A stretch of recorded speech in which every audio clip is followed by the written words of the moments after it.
नमस्कार मंडळी, श्री स्वामी समर्थ. येत्या 22 सप्टेंबरपासून शारदीय नवरात्रीला सुरुवात होणार आहेत. नवरात्रीचा सण स्वच्छता, सात्विकता आणि पवित्रतेचे प्रतीक मानला जातो.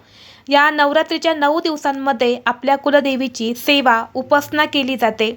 साक्षात कुलदेवी ही आपल्या घरामध्ये सूक्ष्म स्वरूपात वास करत असते आणि म्हणून या नवरात्रीच्या 9 दिवसांमध्ये काही महत्त्वाचे नियमसुद्धा पाळले जातात. आणि म्हणून आपल्याला या नवरात्रीच्या 9 दिवसांमध्ये चुकूनही आपल्या घरातील या 3 वस्तू कोणालाही द्यायच्या नाहीत.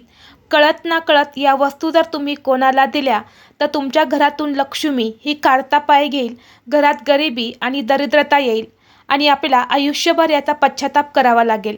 तर अशा कोणत्या वस्तू आहेत ज्या आपल्याला द्यायच्या नाहीत याबद्दलची संपूर्ण माहिती एका व्हिडिओद्वारे मी तुमच्यासोबत शेअर केलेली आहे.